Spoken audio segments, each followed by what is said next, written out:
Hi dears, welcome back. പുതിയ ഒരു ക്ലാസ്സിലേക്ക് എല്ലാവർക്കും സ്വാഗതം. ഇക്വിലിബ്രിയം പ്രൈസ് എന്ന് പറയുന്ന ടോപ്പിക്കാണ് ഇന്നത്തെ ക്ലാസ്സിൽ നമ്മൾ ഡിസ്കസ് ചെയ്യാനായിട്ട് പോകുന്നത്. Equilibrium price it will be determined where quantity demand is equal to quantity supplied in the market. This is called market equilibrium price of the commodity.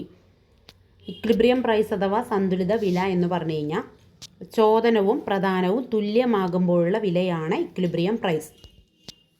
Demand is equal to supply, അതാണ് ചോദനവും പ്രധാനവും തുല്യമാകുക എന്ന് പറയുന്നത്. അപ്പോഴുള്ള വിലയെ എന്ത് പറയാം? Equilibrium price എന്ന് പറയാം. ഈ ഇക്വിലിബ്രിയം പ്രൈസിൽ ചോദനവും പ്രധാനവും എന്തായിരിക്കും? തുല്യമായിരിക്കും. അതായത് ഇവിടെയുള്ള ക്വാണ്ടിറ്റി സപ്ലൈഡ് ആയിക്കോട്ടെ ക്വാണ്ടിറ്റി ഡിമാൻഡ് ആയിക്കോട്ടെ രണ്ടും എന്തായിരിക്കും? ഈക്വൽ ആയിരിക്കും. ഇതിനാണ് എന്ത് പറയുക? ഇക്വിലിബ്രിയം പ്രൈസ് എന്ന് പറയുക. ഇപ്പോൾ ഇക്വിലിബ്രിയം പ്രൈസിനെ ഷോ ചെയ്യുന്ന ഒരു ഡയഗ്രമാണ് താഴെ തന്നിരിക്കുന്നത്. അതിൽ എക്സിൽ മെഷർ ചെയ്തിരിക്കുന്ന quantity demand and supplied and ഔട്ട്പുട്ടാണ്. വൈ ആക്സിസിൽ മെഷർ ചെയ്തിരിക്കുന്ന പ്രൈസ് ആൻഡ് റവന്യൂ ആണ്. ഡൗൺവേർഡായി സ്ലോപ്പ് ചെയ്ത് നിൽക്കുന്ന കർവാണ് ഡിമാൻഡ് കർവ്, അപ്വേർഡ് സ്ലോപ്പിംഗ് കർവായ സപ്ലൈ കർവ്. ഈ രണ്ട് കർവും തമ്മിൽ കൂട്ടിമുട്ടുന്ന പോയിന്റിൽ പി എന്ന് പറയുന്ന പ്രൈസ് ഡിറ്റർമിൻ ചെയ്യുന്നു. ഈ പ്രൈസാണ് എന്ത് പറയുന്നത്? ഇക്വിലിബ്രിയം പ്രൈസ് എന്ന് പറയുന്നത്. അപ്പോൾ ഇക്വിലിബ്രിയം പ്രൈസാണ് ഒ പി എന്ന് പറയുന്നത്. ഈ ഒ പി എന്ന് പറയുന്ന പ്രൈസിൻ്റെ പ്രത്യേകത എന്താ? ഇവിടെ എന്ത് ഈക്വൽ ആകുന്നു? Demand is equal to supply equal ആകുന്നു. കൂടാതെ ഇക്വിലിബ്രിയം പ്രൈസിലുള്ള റവന്യൂ, ആവറേജ് റവന്യൂവും അതുപോലെ തന്നെ മാർജിനൽ റവന്യൂവും ഈക്വൽ ആകുന്നതാണ് ഇത് ഇക്വിലിബ്രിയം പ്രൈസ് എന്ന് പറയുന്നത്. അപ്പോൾ ഇക്വിലിബ്രിയം പ്രൈസ് എന്ന് പറഞ്ഞ പോയിന്റിൽ average revenue is equal to marginal revenue is equal to price ആണ്. ഇതിനെ എന്ത് പറയുന്നത്? ഇക്വിലിബ്രിയം പ്രൈസ് എന്ന് പറയുന്നത്. ദെൻ നെക്സ്റ്റ് ടോപ്പിക്കാണ് എക്സസ് ഡിമാൻഡ്. എന്താണ് എക്സസ് ഡിമാൻഡ് അഥവാ അമിത ചോദനം എന്ന് പറഞ്ഞു കഴിഞ്ഞാൽ? എക്സസ് ഡിമാൻഡ് എന്ന് പറഞ്ഞു കഴിഞ്ഞാൽ ഉദ്ദേശിക്കുന്നത് demand is more than supply. Demand എന്ന് പറഞ്ഞാൽ സപ്ലൈനേക്കാൾ കൂടുക. അതായത് ഡിമാൻഡ് എന്ന് പറഞ്ഞാൽ ചോദനം എന്ന് പറഞ്ഞാൽ പ്രധാനത്തേക്കാൾ കൂടുകയാണെങ്കിൽ അതിനെന്തു പറയാം? എക്സസ് ഡിമാൻഡ് അഥവാ അമിത ചോദനം എന്ന് പറയാം. അപ്പോൾ എങ്ങനെ ഇത് സംഭവിക്കുന്നത്? In the case of excess demand price start rising. Price ഇങ്ങനെ ഉയരാനായിട്ട് തുടങ്ങും. അപ്പോൾ പ്രൈസ് ഉയരുന്നതിൻ്റെ ഫലമായിട്ട് അവിടെയുള്ള ബയേഴ്സ് എല്ലാം തന്നെ എന്താവുന്നു? Compete out each other. അവരെല്ലാം തന്നെ വാങ്ങുന്നവരെല്ലാം പരസ്പരം ഒരു മത്സരത്തിൽ ഏർപ്പെടുക, ഒരു കോമ്പറ്റീഷൻ ഉണ്ടാവുക. കോമ്പറ്റീഷൻ അവിടെ ഉണ്ടാകുന്നു വാങ്ങുന്നവർ തമ്മിൽ, ബയേഴ്സിൻ്റെ ഇടയിൽ.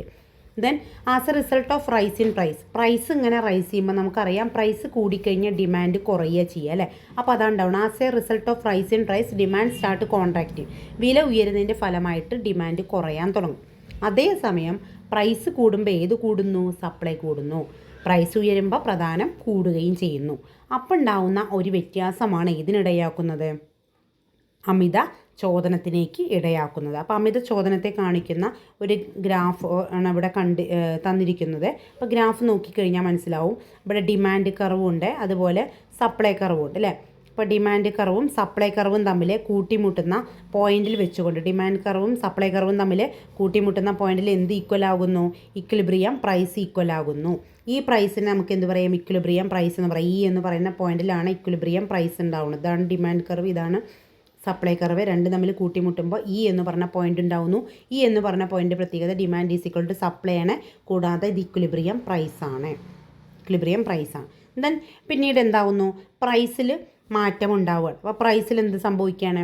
പ്രൈസ് ഉയരുകയാണ്. ഇക്വിലിബ്രിയം പ്രൈസിനേക്കാൾ ഹയർ പ്രൈസായിട്ട് ഉയരാം, അല്ലെങ്കിൽ പ്രൈസ് എന്താവാം? കുറയാം അല്ലേ? അപ്പോൾ ഇവിടെ എന്ത് ചെയ്യുന്നു? പ്രൈസ് കുറഞ്ഞപ്പോൾ, പ്രൈസ് 4 എന്നുള്ളത് ഇങ്ങനെ 3 ആയി അല്ലെങ്കിൽ 2 ആയിട്ട് കുറഞ്ഞപ്പോൾ ഡിമാൻഡ് എന്തായി?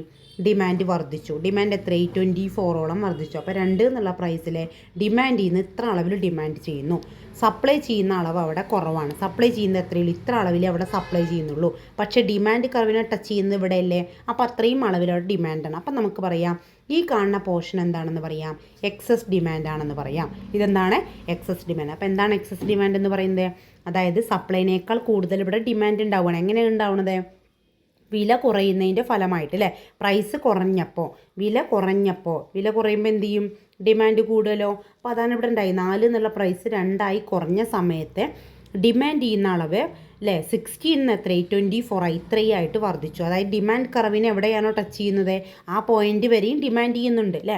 സപ്ലൈ കർവിനെ ടച്ച് ചെയ്യുന്നത് എത്രയേ ഉള്ളൂ? ഇതുവരെ ഉള്ളൂ. അതുകൊണ്ട് ഇത്രയാണ് ഇവിടെ സപ്ലൈ ചെയ്യുന്നുള്ളൂ. പക്ഷേ സപ്ലൈനേക്കാൾ കൂടുതൽ ഇവിടെ എന്താ? ഡിമാൻഡാണ്. അതുകൊണ്ട് ഇതിനെ എന്ത് പറയാം? Excess demand. ഈ പോർഷൻ എന്ത് പറയാം? എക്സസ് ഡിമാൻഡ് ആണെന്ന് പറയാം. എക്സസ് ഡിമാൻഡ് സോൺ എന്നതിനെ പറയാം. ഇതാണ് അമിത ചോദനം എന്ന് പറയുന്നത്. ദെൻ നെക്സ്റ്റ് ആണ് അമിത പ്രധാനം അഥവാ എക്സസ് സപ്ലൈ. അപ്പോൾ ഇതിന് നേരെ ഓപ്പോസിറ്റാണ് അമിത പ്രധാനം അഥവാ എക്സസ് സപ്ലൈ എന്ന് പറയുന്നത്. അപ്പോൾ എന്തായിരിക്കും അത്? അതായത് supply more than demand, supply ഡിമാൻഡിനേക്കാൾ കൂടുകയാണ്. Price start falling, the supplier try to compete each other. അതായത് പ്രൈസ് കുറയുമ്പോൾ, പ്രൈസ് കുറഞ്ഞ സപ്ലൈ എന്ത് ചെയ്യും? കുറയുമല്ലോ. അതാണ് ഇവിടെ സംഭവിക്കുന്നത്. പ്രൈസാണ് കുറഞ്ഞപ്പോൾ സപ്ലൈ കുറയുന്നു. അപ്പോൾ അതിൻ്റെ ഫലമായിട്ട് as a result of falling price demand start expanding. Price കുറഞ്ഞു കഴിഞ്ഞാൽ നമുക്കറിയാം ഡിമാൻഡ് എന്താവും? കൂടും അല്ലേ? അപ്പോൾ പ്രൈസ് കുറയുമ്പോൾ സപ്ലൈ കുറയുകയും ഡിമാൻഡ് ഉയരുകയും ചെയ്യുന്നു. വില കുറഞ്ഞു കഴിഞ്ഞാൽ ആൾക്കാർ എന്ത് ചെയ്യുക? സപ്ലൈ ചെയ്യുന്നതിൻ്റെ അളവ് കുറയ്ക്കുന്നു. അതേസമയം വില കുറഞ്ഞു കഴിഞ്ഞാൽ വാങ്ങുന്നതിൻ്റെ അളവ് നമ്മൾ കൂട്ടും. അപ്പോഴാണ് ഡിമാൻഡ് കൂടുന്നത് അല്ലേ? എന്നാൽ വിൽക്കുന്ന ആൾക്കാർ എന്ത് ചെയ്യുന്നു? വിൽപ്പന അവർ വിൽക്കാൻ വലിയ ഇൻട്രസ്റ്റ് ഉണ്ടാവില്ല. വില കുറഞ്ഞ സാധനം വിൽക്കാൻ അവർക്ക് വലിയ താല്പര്യം ഉണ്ടാവില്ല. അതുകൊണ്ടാണ് അവിടെ സപ്ലൈ കുറയുന്നത്. അപ്പോൾ ആ സമയത്ത് എങ്ങനെയാണ് ഇവിടെ അമിത പ്രധാനം ഉണ്ടാവുന്നത് നോക്കൂ. കണ്ടോ? പ്രധാനം ചോദനത്തേക്കാൾ എന്താവുകയാണ്? കൂടുകയാണ്. അപ്പോൾ വില കുറയുമ്പോൾ വിൽപ്പനക്കാൾ പ്രദാനം ചെയ്യാൻ പരസ്പരം മത്സരമാവുന്നു. വില കുറയുമ്പോൾ ചോദനം വർദ്ധിക്കുകയും പ്രദാനം കുറയാൻ തുടങ്ങുകയും ചെയ്യുന്നു. വില കുറയുമ്പോൾ എന്താണ്ടാവുക? ഡിമാൻഡ് കൂടുകയും ചെയ്യും, അവിടെ സപ്ലൈ കുറയുകയും ചെയ്യും അല്ലേ? അങ്ങനെ അവയുടെ ചോദനം അതുപോലെ തന്നെ പ്രദാനം എന്നിവയുടെ മാറ്റത്തിൻ്റെ ഫലമായിട്ട് ഇക്വിലിബ്രിയം പ്രൈസിലേക്ക് എത്തിച്ചേരുകയാണ് ഒരു എക്കോണമി. അപ്പോൾ ഉണ്ടാവുന്നത് ഒരു പ്രതിഭാസമാണ് എന്ത്? Excess supply. അപ്പോൾ നമ്മുടെ ഗ്രാഫിൽ നോക്കി അറിയാൻ പറ്റും. ഇതാണ് DD എന്ന് പറയുന്ന ഡിമാൻഡ് കർവ്, ഇതാണ് SS എന്ന് പറയുന്ന സപ്ലൈ കർവ്. രണ്ടും തമ്മിൽ കൂട്ടിമുട്ടിയിട്ടുള്ള E എന്ന് പറഞ്ഞ ഇക്വിലിബ്രിയം പോയിന്റ് ഇതാണ്. അപ്പോൾ ഇക്വിലിബ്രിയം പ്രൈസ് എന്ന് പറഞ്ഞാൽ EP എന്ന് പറഞ്ഞാൽ 4 ആണ് ഇവിടുത്തെ ഇക്വിലിബ്രിയം പ്രൈസ്. ക്വാണ്ടിറ്റി ആണ് പറഞ്ഞാൽ EQ അഥവാ ഇക്വിലിബ്രിയം ക്വാണ്ടിറ്റി പറഞ്ഞാൽ ഇവിടെ 20 ആണ് അല്ലേ? 20 എന്നുള്ള ഇക്വിലിബ്രിയം പ്രൈസിൽ ഇവർ നിശ്ചയിക്കുന്നു. പിന്നെ നെക്സ്റ്റ് എന്താ ഉണ്ടാവണം നോക്കൂ. പ്രൈസിൽ എന്തുണ്ടാവുകയാണ്? ചേഞ്ചസ് ഉണ്ടാവുകയാണ്. 4 എന്നുള്ള പ്രൈസ് എന്തായി? 5 ആയിട്ട് ഉയർന്നു, ദെൻ 6 ആയിട്ട് ഉയർന്നു. അങ്ങനെ പ്രൈസിൽ ഇങ്ങനെ കണ്ടിന്യൂസ് ആയി വർധനവുണ്ടായി അല്ലേ? കണ്ടിന്യൂസ് ആയി പ്രൈസ് വർദ്ധിച്ചു കഴിഞ്ഞാൽ നമുക്കറിയാം പ്രൈസ് കൂടിക്കഴിഞ്ഞാൽ ഡിമാൻഡ് എന്താവും? കുറയും. അപ്പോൾ ഇത്രയേ ഇവിടെ ഡിമാൻഡ് ചെയ്യുന്നുള്ളൂ. പ്രൈസ് 6 എന്നുള്ള പ്രൈസ് ആയപ്പോൾ ഡിമാൻഡ് ഇത്രയേ ഉള്ളൂ. പക്ഷേ സപ്ലൈയിൽ എന്ത് വന്നു? മാറ്റം വന്നു. കണ്ടോ? ഇത്രയും അളവിൽ അവിടെ സപ്ലൈ ചെയ്യാനുണ്ട്. അതായത് ഡിമാൻഡ് ചെയ്യുന്ന ഇത്രയേ ഉള്ളൂ. പ്രൈസ് കൂടിയാൽ ഡിമാൻഡ് കുറയില്ലേ? അപ്പോൾ അതാണ് ഇവിടെ ഉണ്ടായി. 4 എന്നുള്ള പ്രൈസ് 6 ആയപ്പോൾ ഡിമാൻഡ് ചെയ്യുന്ന അളവ് എന്തായി? കുറഞ്ഞു. ഡിമാൻഡ് എത്രയായി കുറഞ്ഞു? 16 ആയിട്ട് കുറഞ്ഞു, ഇത്രയായിട്ട് കുറഞ്ഞു. പക്ഷേ സപ്ലൈ കണ്ടോ? സപ്ലൈ ഇത്ര അധികം അവിടെ സപ്ലൈ ചെയ്യാനായിട്ടുണ്ട്. അപ്പോൾ ഈ സോണിന് നമുക്ക് എന്ത് പറയാം? എക്സസ് സപ്ലൈ സോൺ എന്ന് പറയാം.